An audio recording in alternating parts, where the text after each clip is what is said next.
Periodic table മൂലകങ്ങളുടെ ഗുണങ്ങൾ അവയുടെ ആറ്റോമിക് നമ്പറിനെ ആശ്രയിച്ചിരിക്കുമെന്ന് കണ്ടെത്തിയത് ഹെൻറി മെസ്ലി. മൂലകങ്ങളുടെ ഗുണങ്ങൾ അവയുടെ ആറ്റോമിക് നമ്പറിനെ ആശ്രയിച്ചിരിക്കുമെന്ന് കണ്ടെത്തിയത് ഹെൻറി മെസ്ലി. അപ്പം മൂലകങ്ങളുടെ ഗുണങ്ങൾ എങ്ങനെ ആശ്രയിച്ചിരിക്കുന്നു? അവയുടെ ആറ്റോമിക് നമ്പറിനെ ആശ്രയിച്ചിരിക്കുന്നു. മൂലകങ്ങളുടെ വർഗീകരണത്തിന് തുടക്കം കുറിച്ചത് ലാവോസിയാണ്. അപ്പം ലാവോസിയെ നമ്മൾ നേരത്തെ കണ്ടായിരുന്നു. ഓക്സിജനും ഹൈഡ്രജനും പേര് നൽകിയതും ലാവോസിയാണ്. അപ്പം മൂലകങ്ങളുടെ വർഗീകരണത്തിന് തുടക്കം കുറിച്ചത് ലാവോസിയാണ്. മൂലകങ്ങളെ ലോഹങ്ങളെന്നും അലോഹങ്ങളെന്നും വേർതിരിച്ചതും ലാവോസിയാണ്. മൂലകങ്ങളെ ലോഹങ്ങളെന്നും അലോഹങ്ങളെന്നും വർഗീകരിച്ചത് ലാവോസിയാണ്. ലാവോസിയെ വർഗീകരിക്കുമ്പോൾ മൂലകങ്ങളുടെ എണ്ണം 30. ലാവോസിയ സമയത്ത് 30 മൂലകങ്ങളാണ് ഉണ്ടായിരുന്നത്. ലോഹങ്ങളുടെയും അലോഹങ്ങളുടെയും സ്വഭാവം കാണിക്കുന്ന മൂലകങ്ങളാണ് ഉപലോഹം.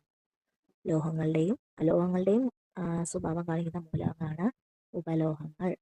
അപ്പം മൂലകങ്ങളെ ലോഹങ്ങളെന്നും അലോഹങ്ങളെന്നും വേർതിരിച്ചത് ലാവോസിയാണ്. ലാവോസി വർഗീകരിക്കുമ്പോൾ മൂലകങ്ങളുടെ എണ്ണം 30ആണ്. ലോഹങ്ങളുടെയും അലോഹങ്ങളുടെയും സ്വഭാവം കാണിക്കുന്ന മൂലകങ്ങൾ അറിയപ്പെടുന്നത് ഉപലോഹങ്ങൾ. മൂലകങ്ങളെ ത്രികങ്ങളാക്കി തിരിച്ചത് ഡോബറൈനറാണ്. മൂലകങ്ങളെ ത്രികങ്ങളാക്കി തിരിച്ചത് ഡോബറൈനർ. അപ്പം മൂലകങ്ങളുടെ വർഗീകരണത്തിന് തുടക്കം കുറിച്ചത് ലാവോസിയെ. മൂലകങ്ങളെ ത്രികങ്ങളാക്കിയതാണെന്ന് ചോദിച്ചാൽ അത് ഡോബറൈനറാണ്. മൂലകങ്ങളെ ത്രികങ്ങളാക്കി തരംതിരിച്ചതും ഡോബറൈനർ.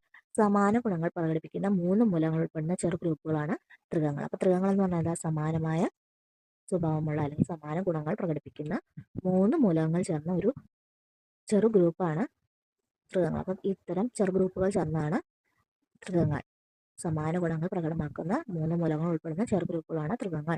1866 അഷ്ടക നിയമം ആവിഷ്കരിച്ചത് ന്യൂലാൻഡ്സ് ആണ്. അപ്പോൾ 1866 അഷ്ടക നിയമം ആവിഷ്കരിച്ചത് ആരാണ്? ന്യൂലാൻഡ്സ് ആണ്. ന്യൂലാൻഡ്സ് വർഗീകരിച്ച മൂലകങ്ങളുടെ എണ്ണം 56. ന്യൂലാൻഡ്സ് എത്ര മൂലകങ്ങൾ വർഗീകരിച്ചു? 56 മൂലകങ്ങളെ വർഗീകരിച്ചു. അപ്പോൾ മൂലകങ്ങളുടെ വർഗീകരണത്തിൽ തുടക്കം കുറിച്ചത് ലാവോസിയെ. മൂലകങ്ങളെ ത്രികങ്ങളാക്കി തരംതിരിച്ചത് ഡോബറൈനർ. അതുപോലെ അഷ്ടക നിയമം ആവിഷ്കരിച്ചത് ന്യൂലാൻഡ്സ്. പീരിയോഡിക് ടേബിളിന്റെ പിതാവ് എന്നറിയപ്പെടുന്നത് മെൻഡലൈഫ് ആണ്. പീരിയോഡിക് ടേബിളിന്റെ പിതാവ് മെൻഡലൈഫ്. മെൻഡലൈഫ് പീരിയോഡിക് ടേബിൾ നിർമ്മിക്കുമ്പോൾ മൂലകങ്ങളുടെ എണ്ണം 63. മെൻഡലൈഫ് പീരിയോഡിക് ടേബിൾ നിർമ്മിക്കുമ്പോൾ മൂലകങ്ങളുടെ എണ്ണം 63. അപ്പോൾ ന്യൂലാൻഡ്സ് എത്ര മൂലകങ്ങളെ വർഗീകരിച്ച? 56. മെൻഡലൈഫ് പീരിയോഡിക് ടേബിൾ നിർമ്മിക്കുമ്പോൾ എത്ര മൂലകങ്ങളുണ്ട്? 63. ആദ്യം 30, പിന്നെ 56, പിന്നെ 63.